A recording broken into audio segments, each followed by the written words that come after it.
policy, mutual respect for each other and territorial integrity and sovereignty is involved. After that, mutual non-aggregation is involved, mutual non-interference in each other's internal affairs involved. After that, equality and mutual benefit is involved, and last one, peaceful coexistence is involved. All these are the foreign policy of India. Let us start today's lecture with the background. Now, background. The world in which we live today has been shaped through many events and developments. Hence, we need to go back to history in order to understand today's world. And because of these changes, we can see what is the place gained by India. Means हमको आगे अगर हमें हमारी political science की के बारे में पढ़ना है, जो हमारे इंडिया जिस स्टेज पे है, इस स्टेज की का मतलब होता है कि आज हम इंडिया जो है वो सबसे बड़ा डेमोक्रेटिक कंट्री है, ठीक है, सक्सेसफुल कंट्री है। तो वो इस स्टेज तक कैसे पहुंचा, क्या क्या चेंजेस हमारे इंडिया ने देखे और क्या क्या चेंजेस ऐसे हुए जिसको पार करके इंडिया जो है इस स्टेज तक पहुंचा है, हमने क्या क्या डेवलपमेंट्स किए। तो ये जो डेवलपमेंट्स हुए इंडिया में, ये जो चेंजेस हुए इंडिया में, तो इसके बारे में अगर हमें पढ़ना है तो हमें इसकी हिस्ट्री के बारे में, मतलब पॉलिटिकल साइंस के बारे में हमें पढ़ना होगा। We know that two world wars were fought in the last centuries. These were the most important events in the world in that century. इसका मतलब है कि ये इंडिया ने या फिर और भी अलग अलग जितने भी कंट्रीज हैं, उन्होंने जो भी आज जो प्लेस पाई है, जो स्थान पाया है और जो भी चेंजेस हुए हैं इस वर्ल्ड में, इसके लिए जो दो वर्ल्ड वॉर्स हुए, टू वर्ल्ड वॉर्स हुए, ये बहुत ज्यादा कारणीभूत हैं, ठीक है। तो उस सेंचुरी में ये जो दो वर्ल्ड वॉर्स हुए, तो इनके कारण बहुत बड़ा चेंज जो है वो वर्ल्ड में हुआ। So, new currents of thoughts emerged. Let us understand what else happened due to these world war. ठीक है, तो अब हम आगे पढ़ने वाले हैं कि किस तरह से ये जो टू वर्ल्ड वॉर्स हुए, इसका इफेक्ट जो है वो हर एक कंट्री को हुआ और किस तरह से इंडिया भी इसके अंदर शामिल था। So let us start with the background that today's world has bean shaped through many events and developments. The world completely changed because of these two world wars, and because of these two world wars, new currents of thoughts were emerged. कि ये जो to world war हुए, इसके कारण बहुत सारी changes आई, बहुत सारी नई चीजें भी आई। टेक्नोलॉजी किस तरह से आई, वो हार्मफुल थी या बेनिफिशियल थी, किस तरह से पॉलिटिकल इश्यूज में चेंजेस हुए, ये सब अब हम पढ़ने वाले हैं। So let us start with the First World War. Now, the First World War was fought between 1940 and 1980. Major countries of Europe took part in it. Europe had a very central place in the international and global system at that time. Now, see, the First World War was fought between 1940. 1914 से पहले का जो time था, का जो ईरा था, तब Europe जो था वो सबसे बड़ा पावरफुल कंट्री था, क्योंकि ये साइज में भी बड़ा था, ठीक है, यूरोप जो था, तो इसलिए उसके पास में बहुत ज्यादा पावर थी, ठीक है। तो उस टाइम का ये जो यूरोप था ये बहुत ज्यादा पावरफुल था, और पावरफुल कंट्री होने के कारण बहुत सारी कंट्रीज जो थी इनकी राइवलरी भी थी, मतलब उससे दुश्मनी भी थी, और क्योंकि पावरफुल कंट्री है इसलिए बहुत सारे जो कंट्रीज थे ये इनके फ्रेंड्स भी थे ना। अगर हम ग्लोबल सिस्टम के बारे में, मतलब ऑल ओवर द वर्ल्ड के बारे में सोचते हैं, तो उस टाइम में यूरोप जो था वो पावरफुल ही था। सो ये जो फर्स्ट वर्ल्ड वॉर हुए, ठीक है, उसके अंदर पार्टिसिपेट करने वाले कंट्रीज जो थी वो टू थी, एक तो अलाइन पावर थे and second one is central powers. So in aligned powers, Britain, France, Russia, Italy and America was there. And in central powers, Germany, Austria-Hungary, Turkey and Bulgaria was there. So these two powers fought together. Now, what was the reasons why they fought? Okay ऐसा क्या था कि इन जो countries है इनके अंदर या जो ये पावर्स है इनके अंदर वॉर हुआ. So main causes of world war first was मिलिट्रियलिज्म.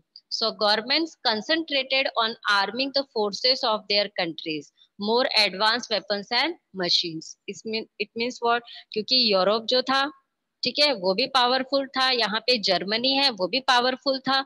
तो इन्होंने अपनी मिलिट्री मिलिट्री जो सेना है वो, और उसके साथ में उनके पास में जितने भी न्यू वेपन्स थे, हथियार थे, उसको शो करने के लिए कि we are the powerful countries.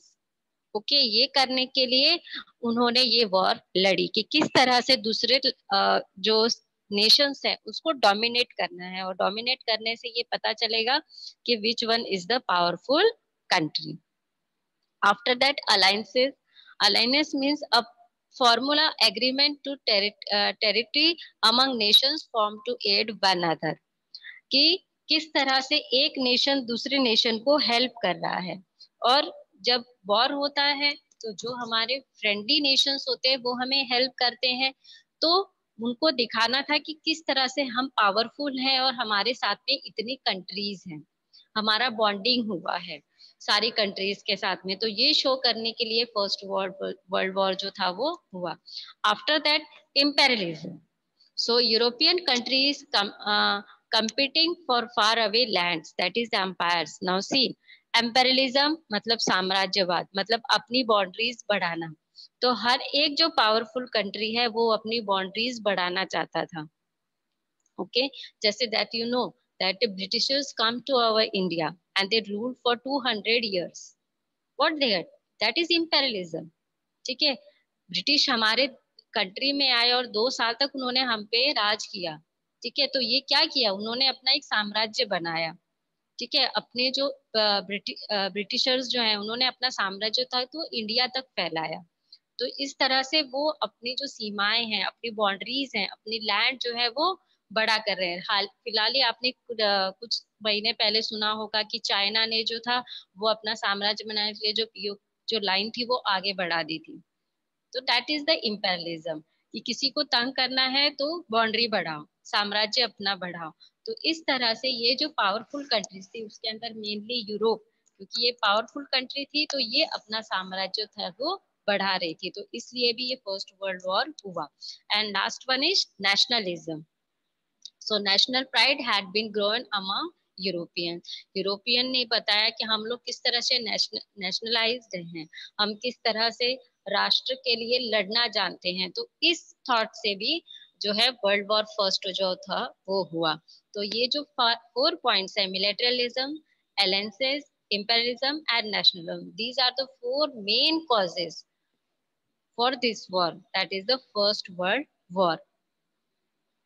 After this war, so as we know that war is always dangerous, it is harmful. So because the war caused a tremendous loss of life and property, the country which joined the war suffered tremendously economic losses. Even the countries which did not join the war were impacted by the war. The economies of the victorious as well as the losing countries collapsed. इसका मतलब ये है कि कुछ भी करके जो war है वो हमेशा हार्मफुल ही रहता है.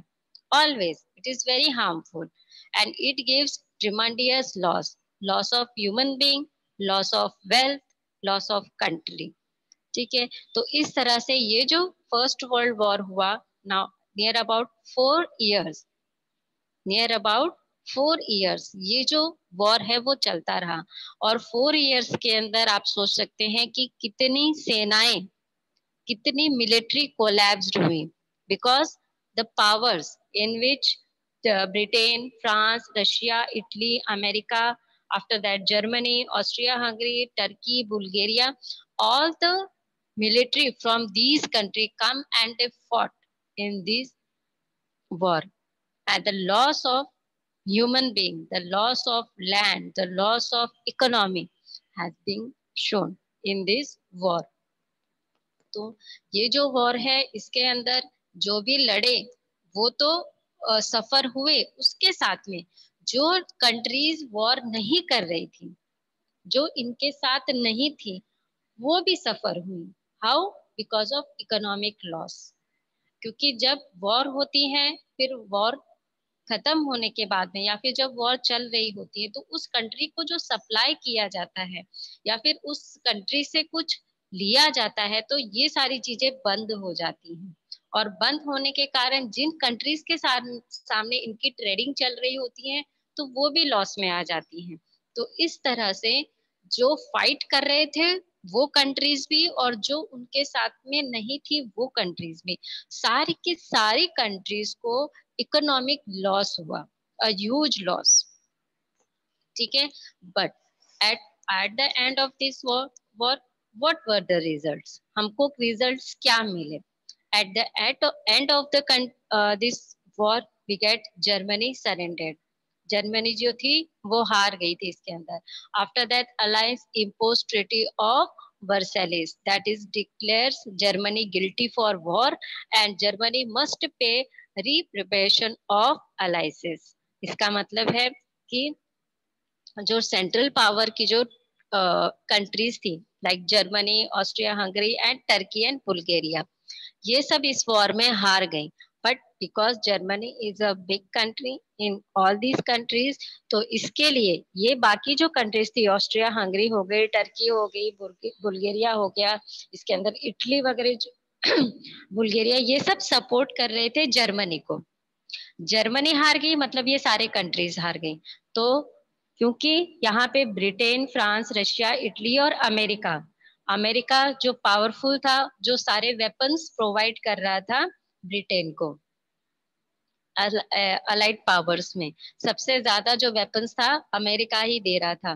तो इसके कारण जर्मनी हार गई और जर्मनी को सरेंडर करना पड़ा.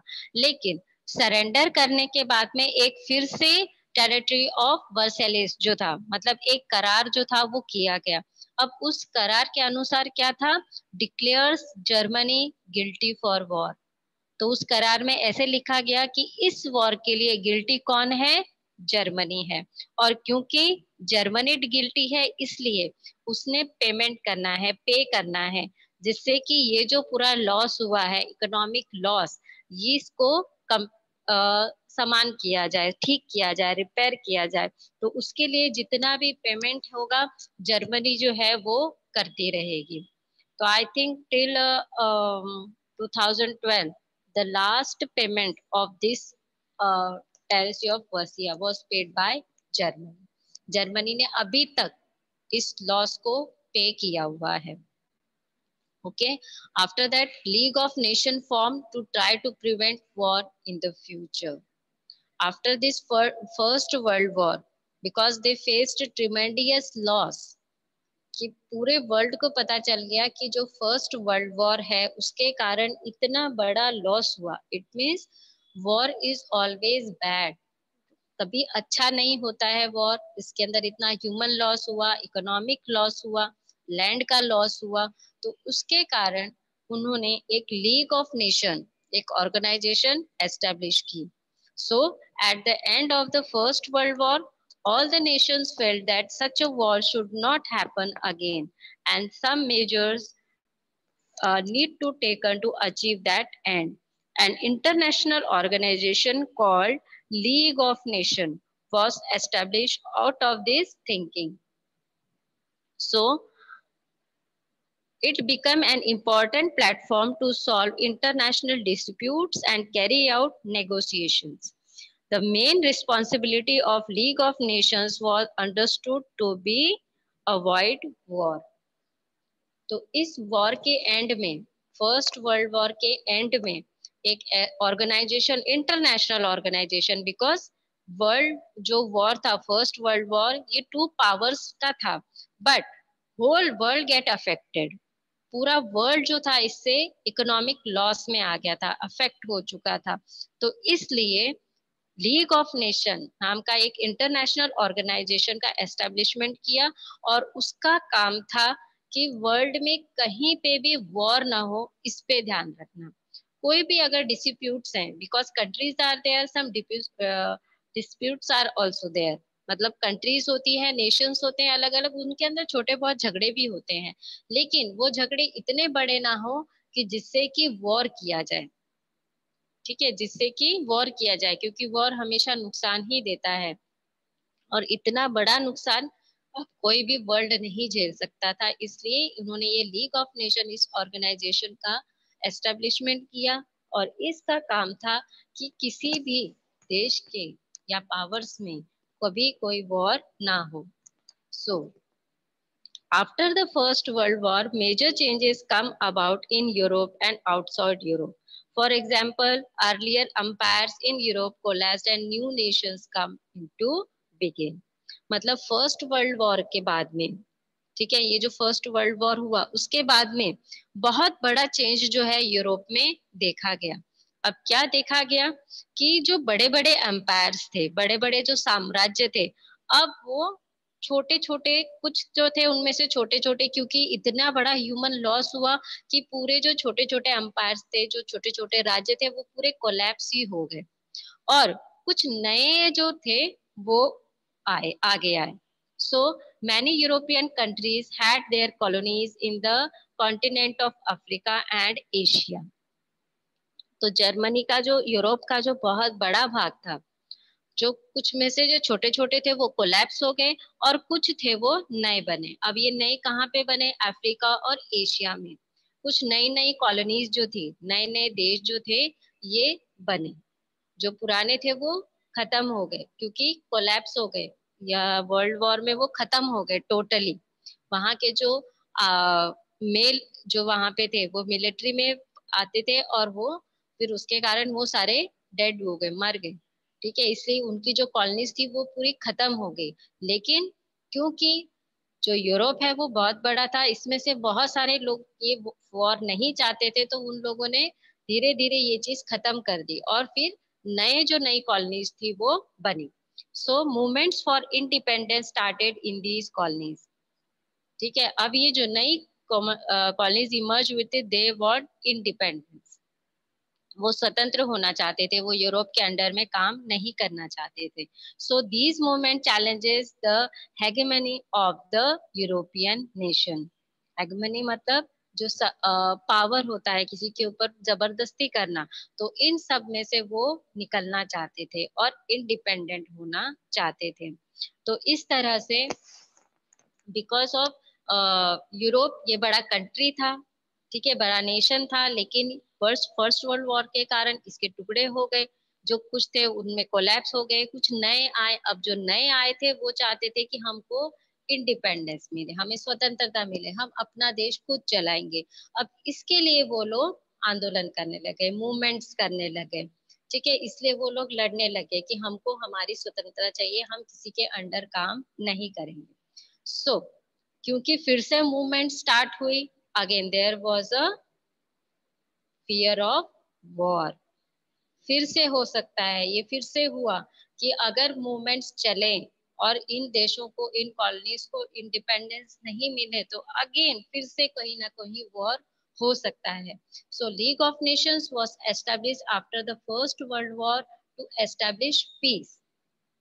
ठीक है, पीस के लिए ये नेशन जो था वो स्टार्ट हुआ, but it again failure, it was failure. League of nation जो फर्स्ट वर्ल्ड वॉर के बाद में हुआ था, एस्टेब्लिश हुआ था, ये फेल हो गया। Why? Because absence of great powers.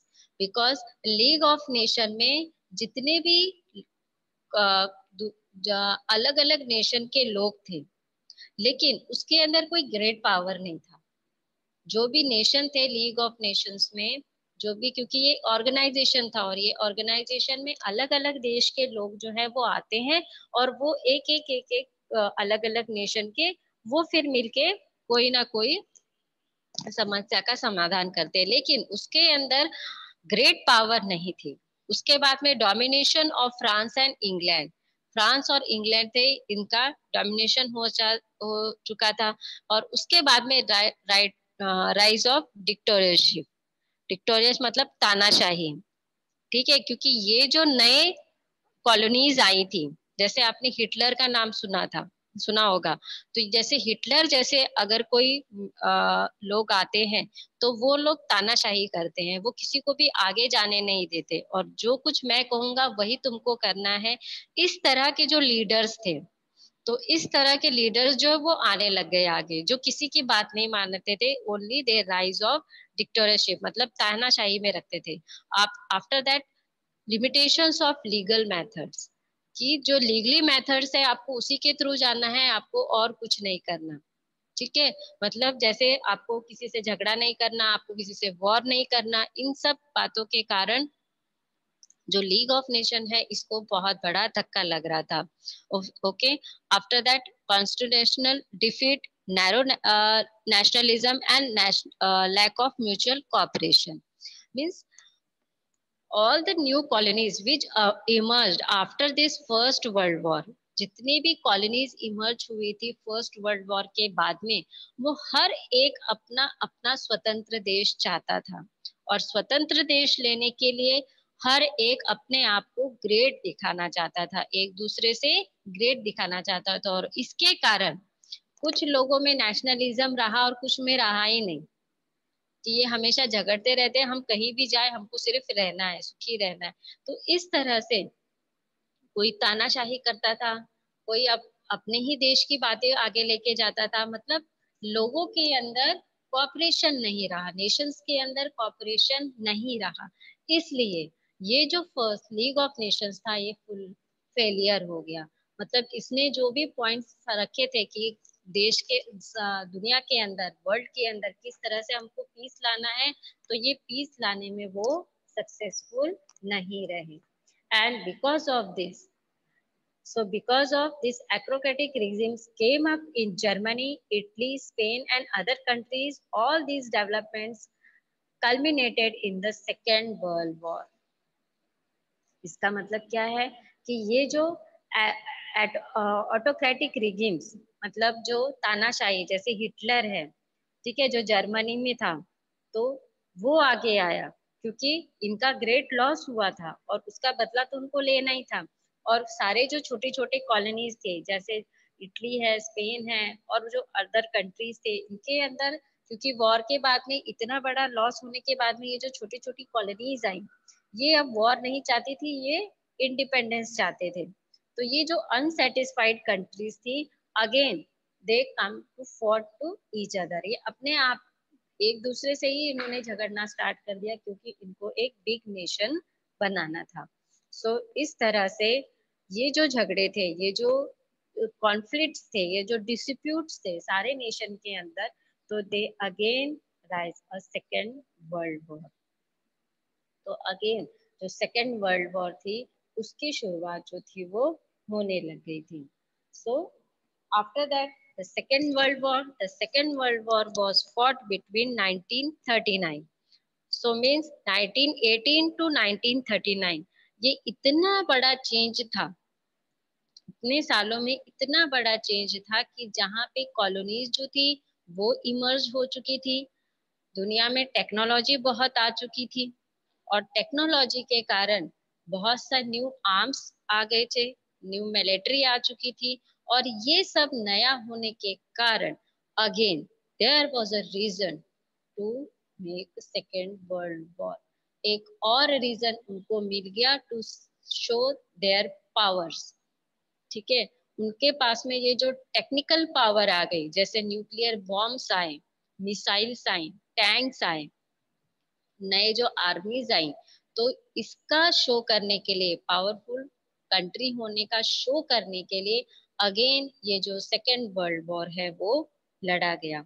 So the second world war was fought between 1939 to 1945। So it proved to be far more destructive than the First World War. Not only was it more widespread compared to the First War, but also more advanced technology was employed in this war। countries which took part in the Second World War once again faced the situation of economic crisis. Again, as to show the power, the supreme power, फिर से एक supreme power होने के लिए Nations के बीच में फिर से ये सेकेंड वर्ल्ड वॉर जो था वो लड़ा गया, but it is more and more drastic than the first world war. ये जो सेकेंड वर्ल्ड वॉर था ये फर्स्ट से बहुत ज्यादा नुकसानदायक था, because they got the nuclear weapons. अब इनके पास में न्यूक्लियर वेपन्स थे, जैसे मैंने बताया कि इनके पास में टेक्नोलॉजी बहुत आ चुकी थी, नए आर्मीज आ चुकी थी, नए आर्म फोर्सेस जो थे, उसके बाद में नई जो आर्मरी थी वो आ चुकी थी। तो इसके कारण ये जो सेकेंड वर्ल्ड वॉर था ये बहुत ज्यादा ड्रास्टिक था। So the countries involve in this second world war was two powers. The second world war was fought between two powers, that is axis powers and aligned powers. Now see axis powers again, Germany, Italy and Japan is from axis powers, and from aligned powers, United States, France, Great Britain, Soviet Union and Canada. They are from aligned powers. So between axis and aligned powers, the Second World War was fought. So in this Second World War, America played a major role in the Second World War. It had manufactured nuclear weapons. In order to end of the war, it dropped two nuclear weapons on two cities of Japan, that is Hiroshima and Nagasaki, on 6th and 9th August 1945 respectively.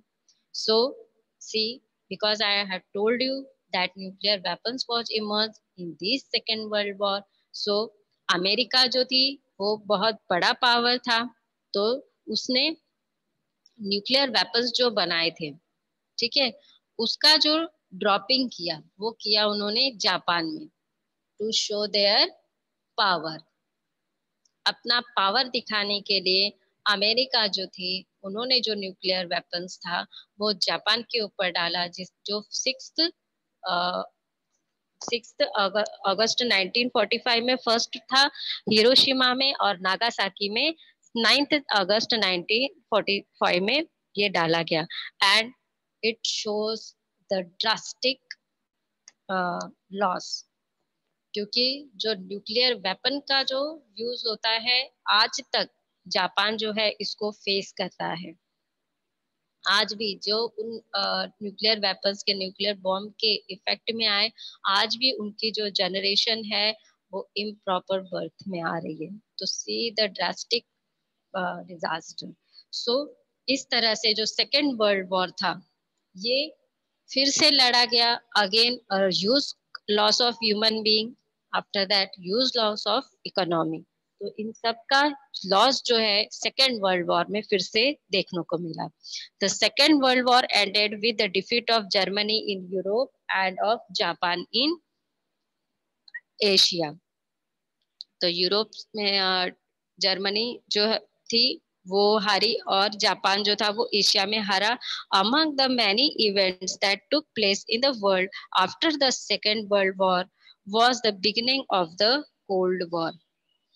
Again ये जो world war हुई, second world war हुई, इसके अंदर फिर से Germany जो था वो हारा और जापान भी हारा, लेकिन इसके बाद में फिर से एक ओल्ड वर्ल्ड वॉर हुआ।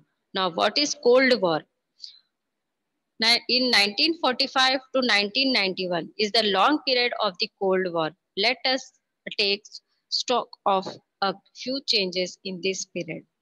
Now see, Second World War end हुआ किसके साथ में? कि फिर से वही कि आप लोगों ने अभी नेशन जो है आपस में लड़ना नहीं है। एक ट्रिमेंडियस लॉस फिर से वर्ल्ड ने देखा सेकेंड वर्ल्ड वॉर के बाद में, क्योंकि अब तो वेपन्स का यूज होने लगा था, न्यूक्लियर वेपन्स का। तो जिसके पास में न्यूक्लियर वेपन्स रहेंगे तो बाकी नेशंस उनसे डर के रहेंगे। तो इस तरह से जो फिर से है जो सेकेंड वर्ल्ड वॉर था वो एंड हुआ कि अब वॉर्स नहीं होंगे। लेकिन बिकॉज इस वर्ल्ड वॉर में अमेरिका एंड सोवियत यूनियन, ये जो अलायंस जो थे, ये जो थे, इन्होंने देखा कि अब इनमें से कौन बड़ा है। ठीक है, सोवियत यूनियन एंड अमेरिका, क्योंकि सोवियत यूनियन है ये भी एक बड़ा पावरफुल नेशन था और अमेरिका ये भी एक बड़ा पावरफुल नेशन था। अब इन दोनों में रस्सा खींची लग गई कि हम दोनों में से कौन पावरफुल है। Because but league of nation ने बताया कि अब हम लोगों को वर्ल्ड वॉर जो वॉर्स है वो नहीं करने, क्योंकि फर्स्ट वर्ल्ड वॉर हुआ उसका tremendous loss, after that second world war था उसका तो बहुत ही ज्यादा लॉस, क्योंकि उसके अंदर न्यूक्लियर वेपन्स और जो एडवांस टेक्नोलॉजी के वेपन्स है वो यूज हो रहे थे। तो इसलिए जो न्यूक्लियर जो लॉस है वो हुआ। आफ्टर दैट जो ह्यूमन लॉस है, इकोनॉमिक लॉस है, ये सारे लॉसेस देखे गए। उनके जो रिजल्ट्स हैं वो बहुत ज्यादा डेंजरस थे। इसलिए अब कोई भी वॉर नहीं चाहता था। लेकिन to show the power, the supreme power, again the cold war was started. एक नया वॉर जो कोल्ड वॉर है वो स्टार्ट हुआ।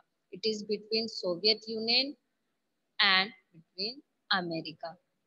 अब अमेरिका और सोवियत यूनियन जो है उसके बीच में ये जो कोल्ड वॉर है ये स्टार्ट हुआ। सो America and the Soviet Union, who were allies in the Second War, became competitors as soon as the war got over. The cooperation between them gave way to rivalry.